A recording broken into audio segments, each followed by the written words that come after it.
깊은 어둠 속에서 길을 잃었어.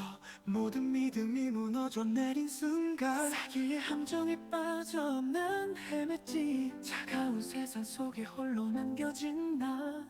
눈물은 멈추지 않고 마음은 깊이 다쳤어. 희망이란 걸 잊고 살았던 나. 하지만 그때 네가 다가왔어. 나를 일으키는 희망의 손길. 꺼져가던 내 빛을 다시 밝혀줘. 너와 함께라면 다시 시작할 수 있어.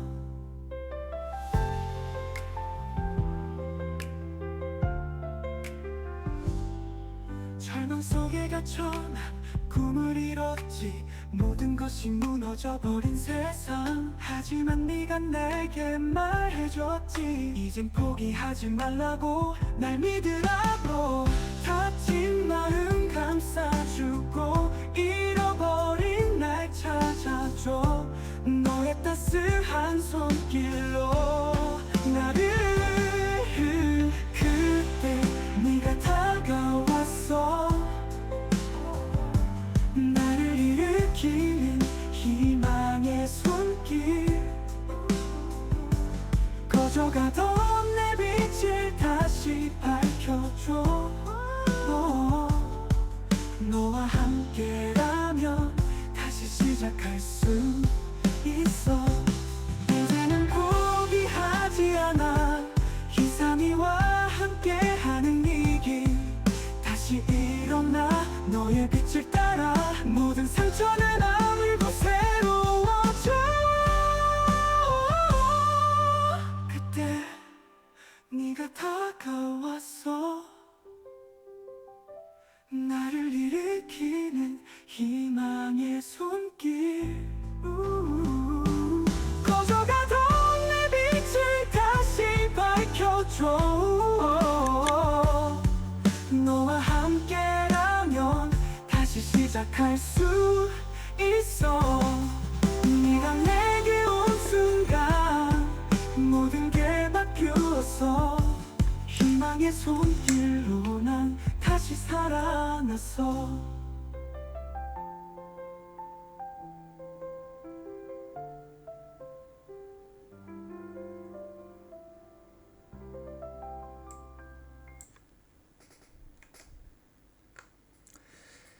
네, 안녕하십니까, 계약자 여러분. 지난 11월 29일 날 그때 만나 뵙고 또 만나 뵙게 됐습니다.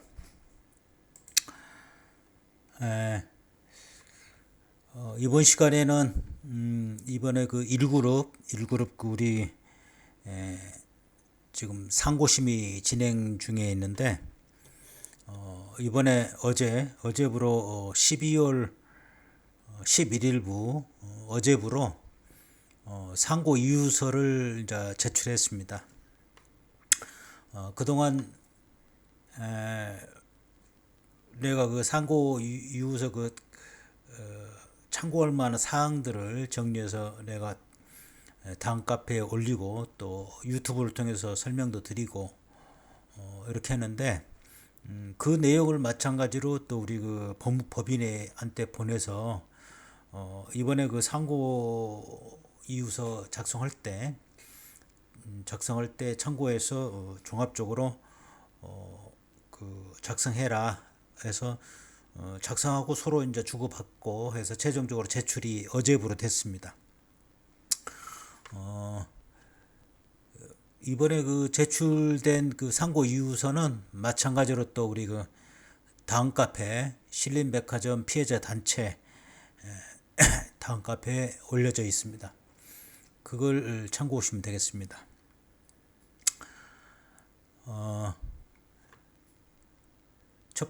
크게 이제 설명드렸다시피 크게 세 가지입니다. 우리 그 건부법 적용, 그다음에 그 불법 행위, 그다음에 신탁법에 의한 또 분양대금 반환 채무, 거기에 대한 법리 오해 주로 세 가지 큰 어떤 틀에 의해서 또 작성이 됐고 거기에 대해서 또 잘못된 어떤 사항들을 종합적으로 33페이지에 걸쳐서 이렇게 했습니다. 상고심은 계속 설명드렸다시피 어떤 주장을 서로의 주장을 뭐 논하고 그런 게 아니고 서로의 주장 뭐 입증 뭐 이런 것들은 1심과 2심에서 다 마무리됩니다. 근데 2심에서 어떤 판결을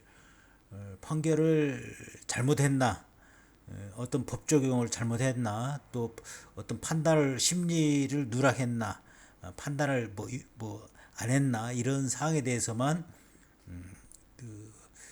검토를 합니다. 심리를 합니다.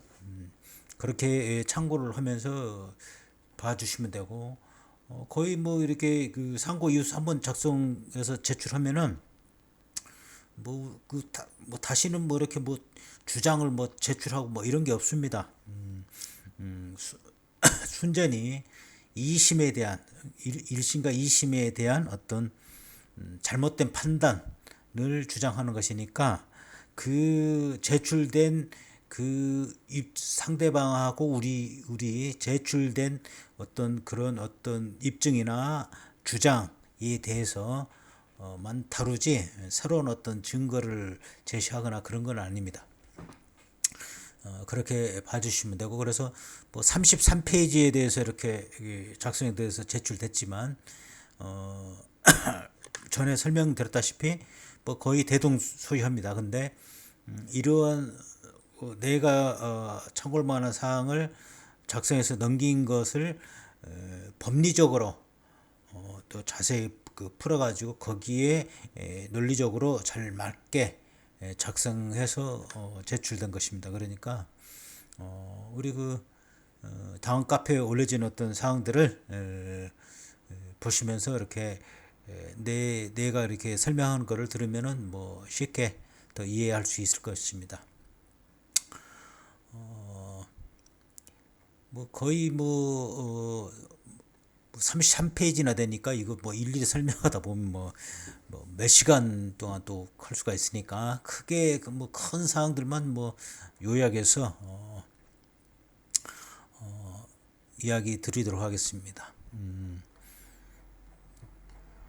그리고 쭉 뭐 넘어가서 우리 상고 이후에서 뭐 제1점, 제2점, 제3점에서 이제 크게 아까 때 설명드렸다시피 크게 판단을 심리를 누락하고 판단을 누락한 사항, 그다음에 법리를 오해한 사항 이런 것들을 집중적으로 제시를 했습니다.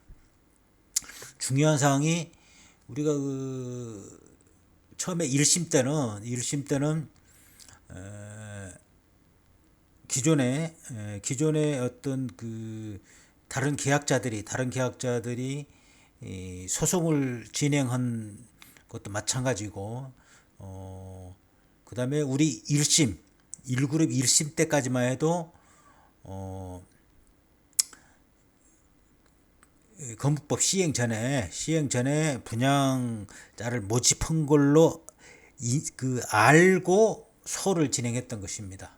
근데 이제 내가 여러 가지를 파악하고 또 입증 서류도 제출하고 하면서 건국법 시행 전에 분양자를 모집 안 했다는 게 확실히 어떤 그런 근거를 잡아서 2심 때 항소심에 냈는데 그거를 심리를 하지를 않았어요. 항소심 재판부가.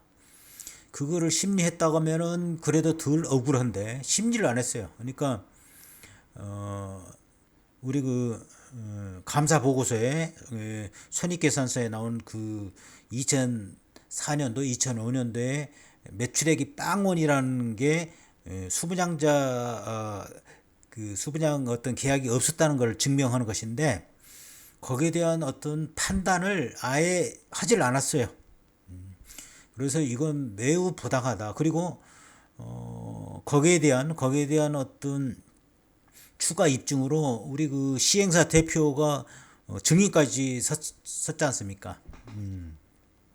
그래서 광고한 것도 돈을 그 차용하기 위한 광고인데 그거를 재판부는 또 분양 그 계약자를 수분양자를 모집한다는 어떤 그런 광고다 이렇게 뭐 있지도 않은 것을 오히려 그냥 자기가 더 이렇게 확장 해석을 했습니다. 확장 해석을 그런 증거도 없는데 재판부가 확장 해석을 했단 말이죠. 그럴 것이다 이렇게 확장 해석을 했습니다. 예. 그러니까 우리가 주장한 게 없다고 하면 그렇게 확장해 해석해도 뭐 어쩔 수 없는데 우리가 이미 건부법 시행 전에 그 수분양자가 없었다. 그다음에 그 시행사 대표가 증인 선서를 할 때도 그 광고 낸 게 수분양자를 모집하려는 게 아니고 단순히 사업을 하기 위한 돈을 차용하려고 한 광고다. 그리고 구체적인 어떤 광고 사항도 없었다. 이렇게 증언하고 했는데 거기에 대한 판단을 안 했지 않습니까? 판단을 안 해가지고 그게 판단 유탈, 그 다음에 우리 그 건부법에 대한 법리를 오해한 사항이다. 이거를 집중적으로 뺐으니까 우리 그 대법원에서는 이걸 집중적으로 심리해 주십시오 해서 그런 내용으로 쭉 이렇게 들어가 있습니다. 제 1점 건부법 적용에 대한 내가 그 간략하게 설명한 거 저번에도 설명했다시피 내가 그 타임라인까지 해서 이렇게 설명을 했지 않습니까? 그래서 했는데 그런 어떤 사항들 또 그 모집할 의사가 그 없었고 또 분양 행위가 없었고 그런 사항들을 전부 이렇게 그 우리 그 대법원 재판부가 잘 이렇게 판단하기 좋게 잘 이렇게 설득력 있게 논리 정연하게 이렇게 작성했습니다. 이런 사항들은 지금 이렇게 쭉 이렇게 상고 이유서 보시면 되고 대부분 다 그런 내용들입니다. 대부분 뭐 이렇게 그런 내용들이고 뭐 돈 빌린 거는 소비 대차 계약이고 다만 이제 추후에 계속 그 돈 빌려준 사람들이 계속 어떤 좀 불안해하니까 거기 불안감을 해소하는 차원에서 분양계약서를 담보적인 성격으로 써주었을 뿐인데 그것도 건부법 시행 후에 써줬을 뿐인데 그런 것들을 항소심 재판부가 전부 심리를 않고 누락했다 이 말이죠. 그게 건부법 법리 오해고 판단 유탈이다. 판단을 안 했다. 그러니까 이거는 불법이다. 그러니까 법을 잘못 적용하고 심리를 안 했으니까 이거를 다시 판단해 달라. 이거를 봐달라. 그런 내용입니다. 만약에 이거를 그 항소심 재판부가 이거를 언급하면서 판단을 내렸으면은 뭐 이렇게 대법원까지 갈 이유가 없죠. 갈 이유가 없죠. 우리가 지든 승소하든 갈 이유가 없단 말이죠. 근데 이제 이것 때문에 판단을 안 했기 때문에 지금 우리가 지금 대법원에 지금 한 것이고 그다음에 뭐 이렇게 대물로 받아놨던 그 사항도 있는데 그거는 다 그 변제를 했기 때문에 다 끝난 사항이다. 그게 다 증언으로도 하고 했는데 그거를 재판부가 항소심 재판부가 어떻게 해놓으니 분양계약 해제에 따른 환급금이 모두 지급되어 있는지 불분명하고 기존 수분양자들 중 일부는 뭐 프레이셀과 재계약하는 형식으로 프레이셀이 실질적으로 DBR 산업개발에 분양자 지위를 승계한 것으로 보인다. 지가 소설을 쓰고 있어요. 소설을. 없는데 우리가 없다고 하고 다 주장했는데 그 증거를 다 배척하고 지 마음대로 썼다 이 말이죠. 이게 그러니까 잘못된 판단이라 이 말이죠. 그런 것들 이런 것들을 그리고 자기가 그렇게 판단하려면 우리가 주장했으니까 거기에 대한 어떤 좀 판단이 좀 불분명하거나 그러면은 우리가 신탁사한테 성명권을 행사해 가지고 그럼 여기에 대한 것을 좀 자세히 좀 설명해봐라 이렇게 그렇게 해야 되는데 거기에 대한 성명권 행사도 안 했다. 그게 잘못된 거 아니냐? 니네들이 재판을 잘못한 것이다. 이런 것을 주장한 것입니다. 그래서 당연히 이 건국법이 적용되면은 우리 그 대리사무계약서나 사업약정서나 뭐 여기에 의해서 다 지금 자동적으로 건국법이 해당돼 가지고 해당되면은 자동적으로 우리 그 수부장자가 제일 먼저 그 배당해야 되는 1순위자다. 그 우리 그 수익 우선권자보다 제일 먼저 배당을 해야 된다. 그런 내용으로 지금 다 했습니다. 이런 내용들이 다 판단 유탈이고 온다. 그다음에 두 번째로 불법 행위. 그러니까 신탁사가 처음에 불법 행위를 저질렀다. 불법 행위에 저질렀으니까 이것도 판단해 달라고 이렇게 항소심에 주장을 했는데 이거를 전부 판단을 안 했단 말이에요. 판단 안 했습니다.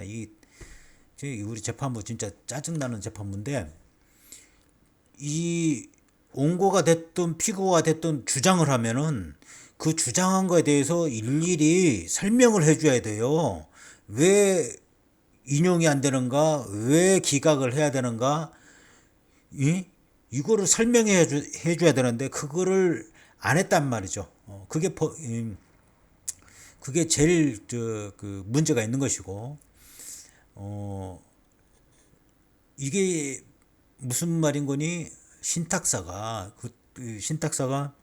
건부법 시행 후에 이 신탁계약이나 그다음에 사업약정서나 대리사무계약서나 이 모든 것을 이렇게 대출 약정서나 모든 거를 이렇게 동시다발적으로 계약 체결을 했는데 그러면서 이제 그때 건부법이 시행하는 시점이었으니까 1년 후가 됐으니까 그 사업약정서나 그 모든 걸 체결할 당시에는 건법 이미 시행 후 1년 후가 됐으니까 이미 신탁서는 그런 내용을 다 알고 있기 때문에 조언할 의무가 있다. 검토 의무도 있고 이게 건법 적용 대상인지 아닌지 검토할 의무도 있고 조언할 의무도 있다. 이게 대법원 판결에 있다. 이걸 봐라. 2006년 6월 9일에 선고난 게 있다. 이게 다 신탁사가 조언할 의무가 있고 검토할 의무가 있는데 이게 선관주의 의무를 위반한 것이다. 이거를 명시를 했고 또 우리가 주장을 했는데 그걸 판단을 지금 안 했지 않습니까? 전혀. 그러니까 검토 의무는 좋은 의무에 앞서서 반드시 또 선행돼야 할 것인데 다 이거 대부분 판례로 지금 있는데 지금 신탁사는 검토도 않고 또 지네들이 자체 검토했다고 하지만 지난번에 또 이게 있지 않습니까? 이미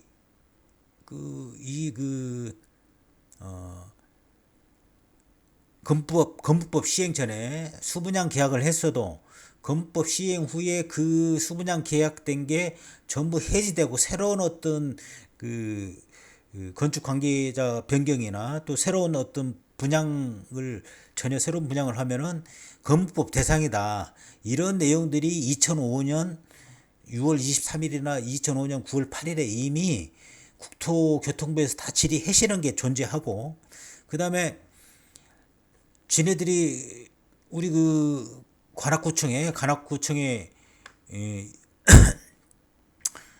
질의했는데 그거를 면밀히 검토를 지네들이 준비 서면 제출한 게 면밀히 검토를 시작했고 그리고 난 다음에 판단한 게 이거는 그걸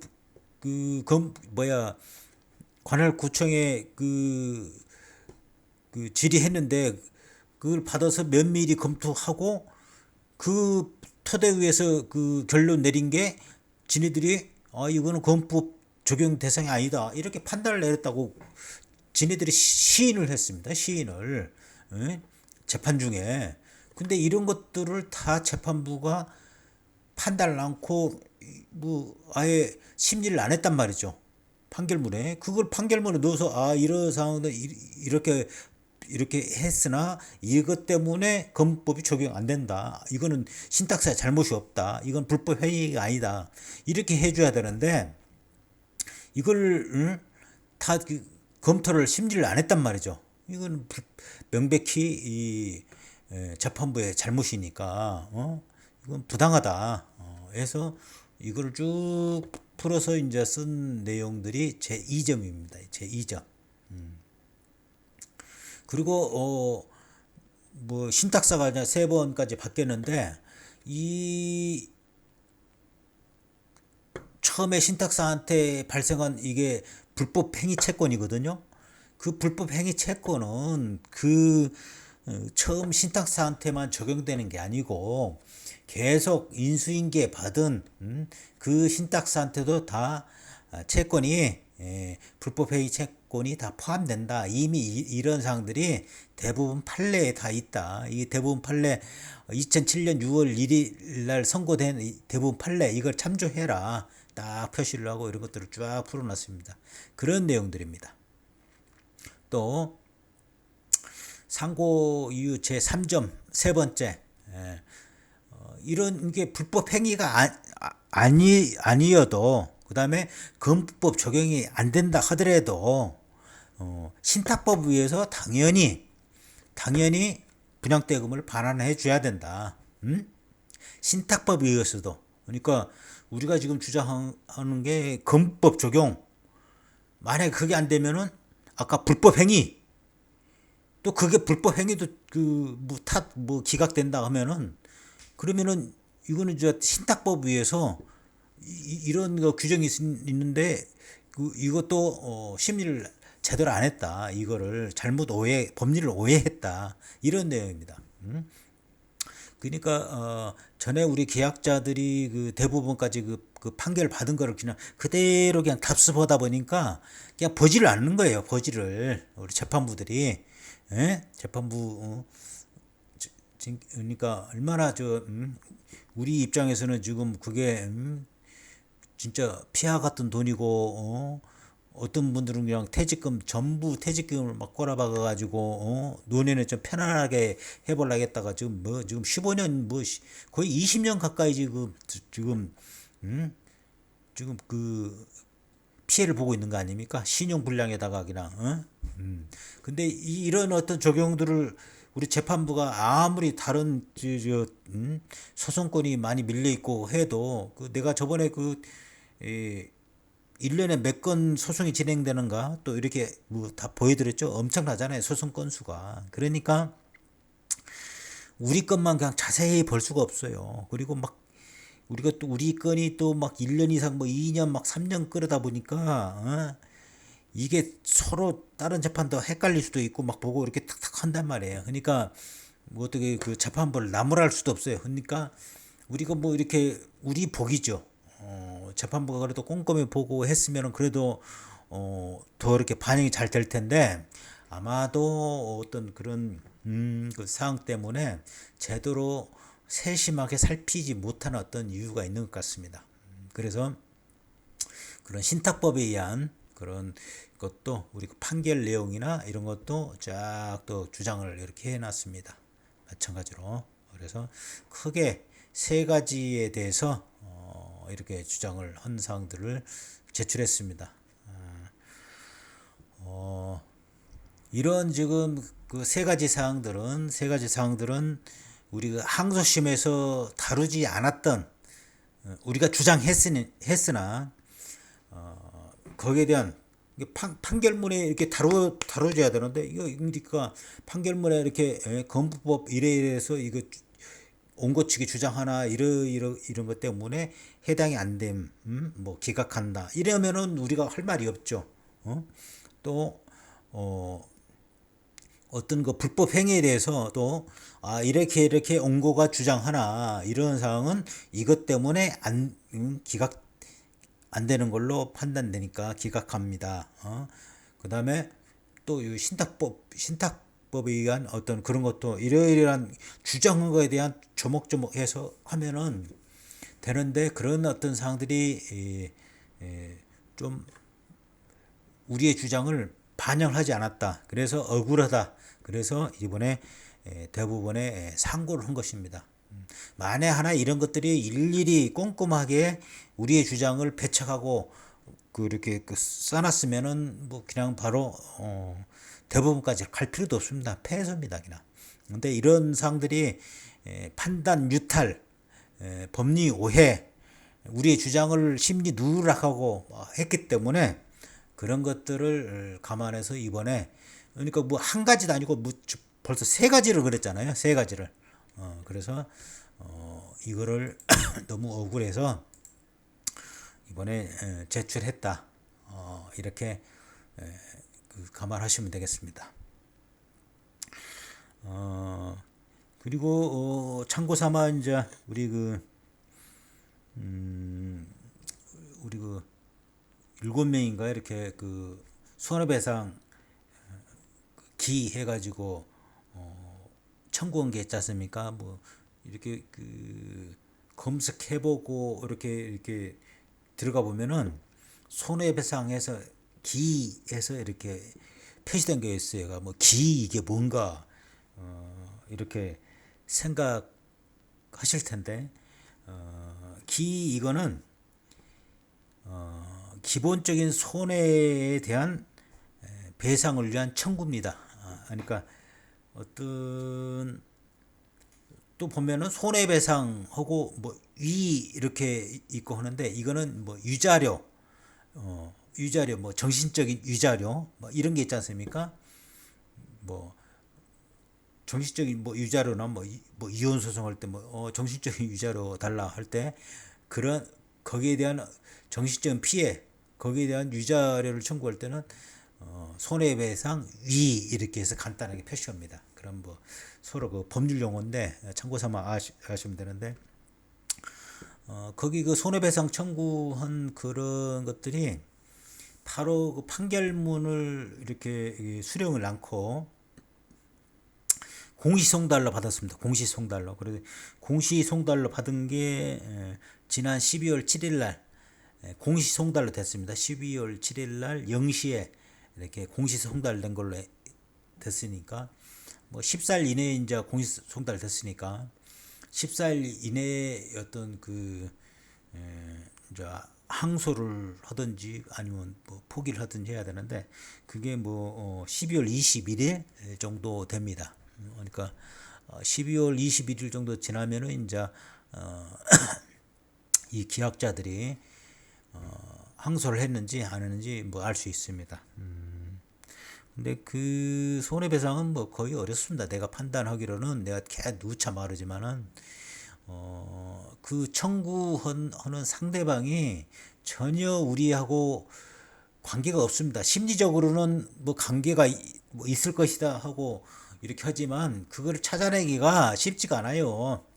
내가 누차 그 말했잖아요. 내부자 아니면은 내부자가 어떤 정보를 제공하거나 그렇지 않으면은 찾아내기가 쉽지 않습니다. 그 연결고리를 상대방에 대한 우리가 하는 거는 지금 분양대금 하는 거는 어떤 그런 그 건부법에 의해서 어떤 그 연결고리를 찾고자 하는 것이고 그게 다 됩니다. 그게 인정을 하는 것이니까 인정만 된다 하면은 그래서 충분히 가능한데 손해배상하는 것은 힘들어요. 왜냐하면은 직접적인 어떤 계약 관계가 아니고 제3자를 위한 어떤 그런 것을 주장하기가 연결고리가 쉽지가 않아요. 그래서 아마 그 쉽지가 않습니다. 그렇게 참고하시면 되고 그다음에 2그룹 이 그룹도 그 지난 12월 2일 날 우리 그 이제 항소 이유서를 제출해야 되는데 우리 그 법무법인에서도 뭐 그 여러 어떤 소송권 때문에 바쁘지 않겠습니까? 그래서 또 우리 그 대법원 어떤 우리 제출할 상고 이유서 그 작성하는 것도 지금 바쁘고 해서 그 미루어놨는데 아마 이제 성명기한 저번에 12월 2일 날 성명기한 연장 신청서를 제출했으니까 성명기한 연장 신청서라는 것은 항소 이유서를 좀 늦게 제출하겠다 이런 뜻입니다. 이런 뜻이고 곧 이제 그 상고 이유서 제출했으니까 우리 그 이 그룹도 이제 항소 이유서를 곧 제출할 것입니다. 원래 그 이 그룹은 9월 30일 날 우리 그 항소심에 그 항소심 법원에 제출됐는데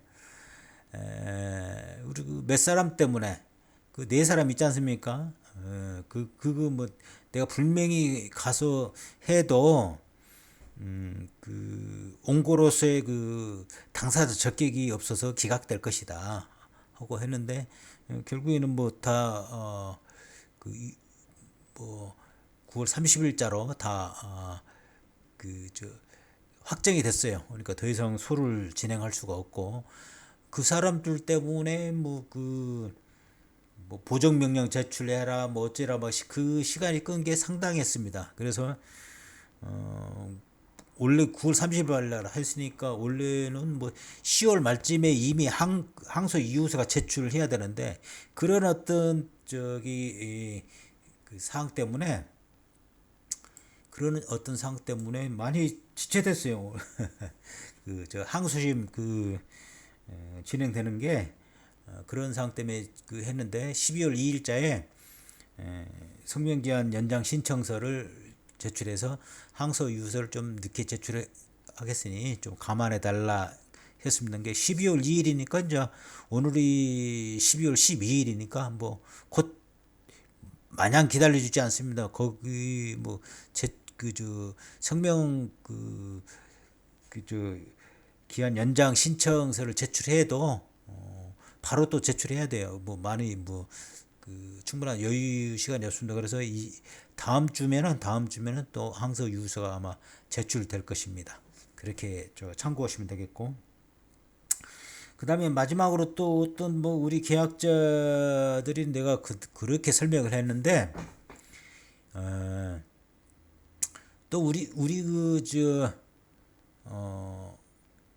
우리 그 1그룹이 대법원에서 승소하면은 다시 시작하면 되지 않겠느냐 하고 막 하는 사람들이 있는데 다시 설명을 드리겠습니다. 잘 들으세요.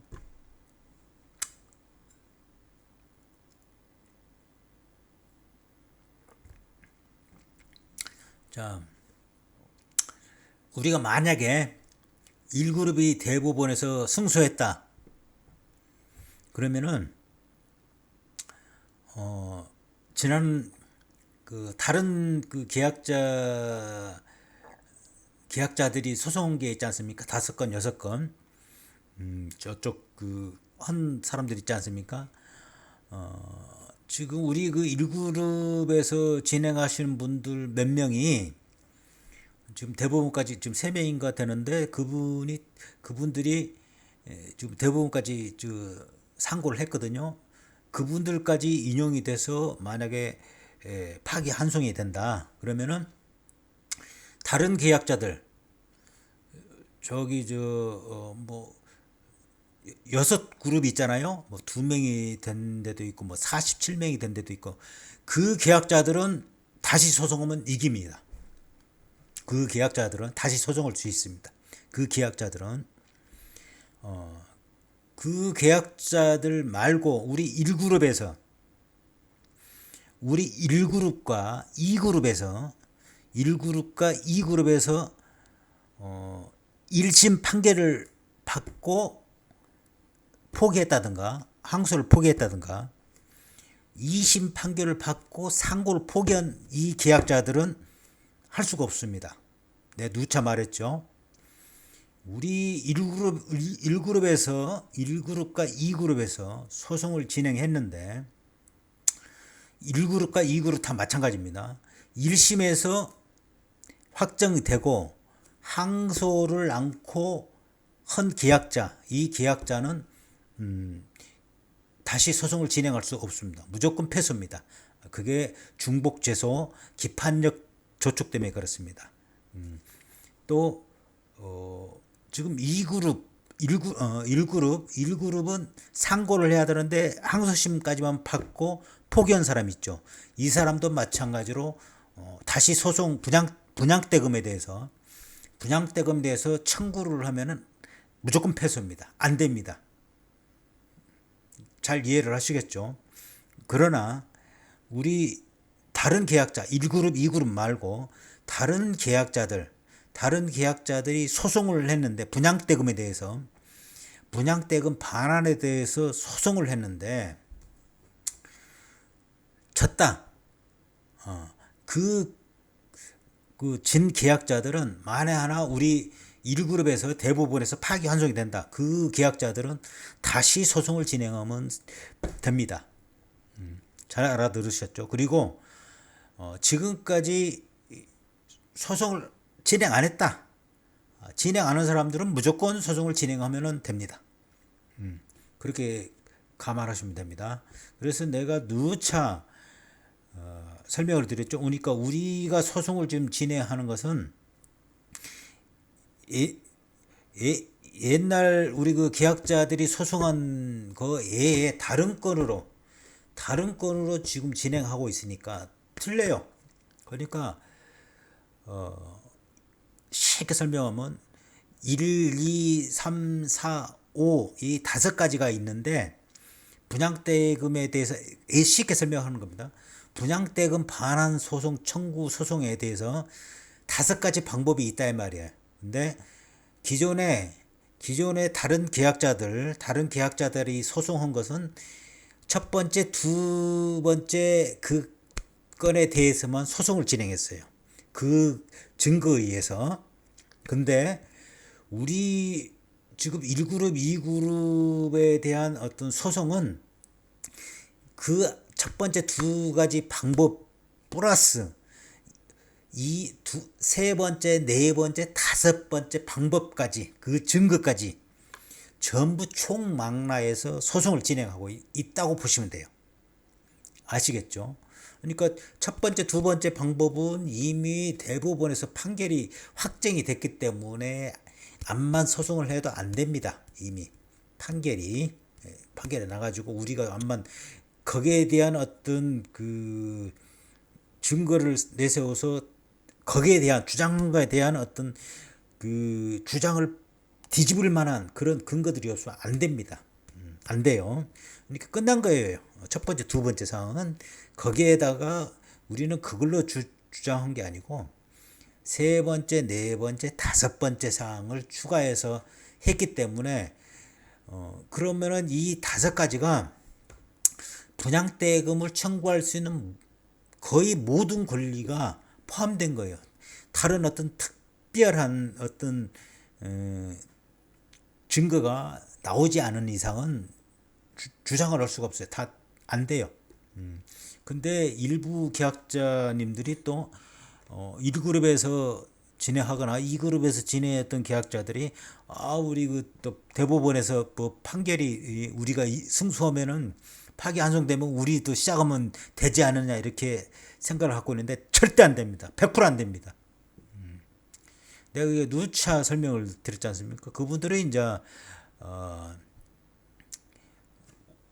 우리가 1그룹이 패소해도 마찬가지고 그러나 이제 2그룹은 앞으로 그 항소심 그 재판을 지금 할 그게 많이 남아 있고 그다음에 대법원까지도 남아 있습니다. 그러니까 여유가 있어요. 2그룹은. 근데 1그룹은 만약에 패소하면은 그걸로 끝납니다. 더 이상 우리 분양대금에다 주장할 수가 없어요. 그래서 손해배상에 대한 어떤 이제 그 주장을 다시 할 겁니다. 그 주장을 그 손해배상까지 안 된다.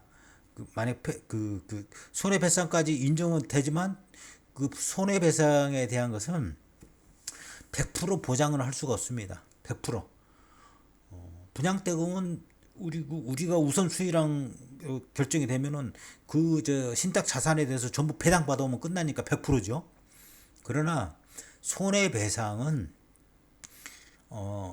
그 신탁사 뭐 원이 뭐 몇 프로, 뭐 관할구청이 몇 프로, 대주가 몇 프로, 이렇게 프로테지로 이렇게 해서 하니까, 그리고 전체적인 어떤 그 금액은 100%가 아니고 뭐 30% 책임이 있다, 뭐 50% 책임이 있다, 이거니까 거의 그 저 찾아오는 금액이 승소한다 하더라도 적습니다. 그래서 이제 그거 끝나면은 바로 이제 마지막으로 협상을 해서 새로운 어떤 시행사하고 새로운 어떤 그거를 협의해서 최종적으로 어차피 아마 그 매각할 당시에도 민원을, 이 수분양자에 대한 민원을 해결하는 조건으로 매각이 됐을 것이고, 어차피 이 관할관청에서 최종적으로 분양 신고도 받아서 해야 되고, 분양 신고 안 받을 수가 없습니다. 받아야 됩니다. 무조건. 그러니까 분양 신고 접수해서 처리를 해줘야 돼요. 거기서 걸릴 거예요. 우리 그 새로운 시행사는 거기서 걸립니다. 100% 분양 신고 않고 한다면은, 우리처럼 분양 신고 않고 한다면은 그냥 할 수 있겠지만 안 돼요. 앞으로는 무조건 분양 신고를 해야 됩니다. 그래서 거기 분양 신고 대상이에요. 건축 신고는 허용해. 당연히 뭐 이렇게 그 건축 신고 들어오면은 뭐 이렇게 오피스텔 짓겠다고 이렇게 들어오면은 그거는 허용해 줄 겁니다. 그 법적인 절차에 의해서. 그러나 분양을 해야 돼요. 분양 신고 않고 모집할 수가 없습니다. 그거는 100% 위법이에요. 그럼 우리가 가만히 있겠어요? 또 관할 관청에서 가만히 있겠어요? 바로 건법 위반했다고 바로 신고할 겁니다. 다 처벌 받아요. 바로. 그러니까 분양 신고 않고는 못 합니다. 근데 분양 신고하려면은 우리 수분양자들이 있잖아요. 우리하고 협의를 해야 돼요. 합의를 해야 된단 말이에요. 그게 마지막 단계입니다. 그렇게 알고 계시면 됩니다. 오늘은 여기까지만 하고, 뭐 일부 계약자님들이 막 그렇게 설명하고 해서도 뭐 이렇게 엉뚱한 말들을 하는 모양인데, 참고 삼아 말씀드렸습니다. 다음 시간에는 우리 또 그 신탁사가 지금 매각 그걸 지금 진행 중인 모양인데, 최종적인 무궁화 신탁 신문에 나고 했던데, 그러면 우리 그 신탁 자산이 다 없어지는 거 아니냐 불안해하는 어떤 계약자님들이 계셔가지고 거기에 대한 또 사항을 설명드리도록 하겠습니다. 오늘은 이렇게 소식 전하고 마무리 짓겠습니다. 자, 감사합니다. 다음 시간에 뵙겠습니다.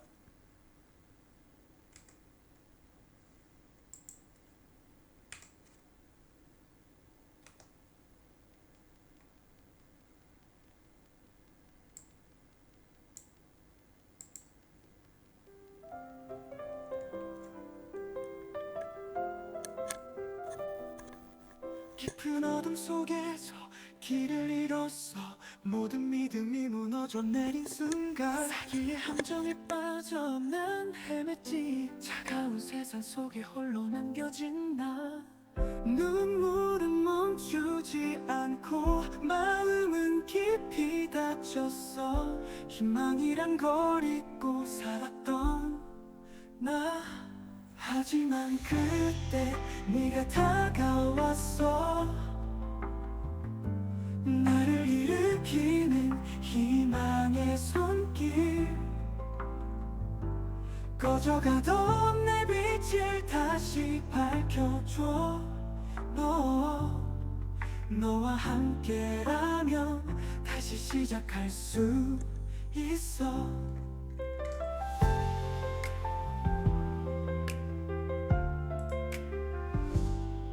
절망 속에 갇혀 난 꿈을 잃었지. 모든 것이 무너져버린 세상. 하지만 네가 내게 말해줬지. 이젠 포기하지 말라고, 날 믿으라고. 다친 마음 감싸주고 잃어버린 날 찾아줘. 너의 따스한 손길로 나를 그때 네가 다가왔어 나를 일으키는 희망의 손길 꺼져가던 내 빛을 다시 밝혀줘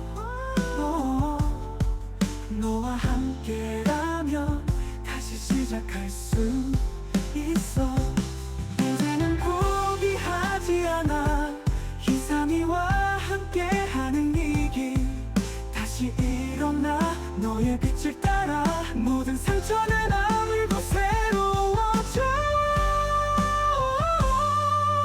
그때 네가 다가왔어 나를 일으키는 희망의 손길 꺼져가던 내 빛을 다시 밝혀줘 너와 함께라면 다시 시작할 수 있어 네가 내게 온 순간 모든 게 바뀌었어 희망의 손길로 난 다시 살아났어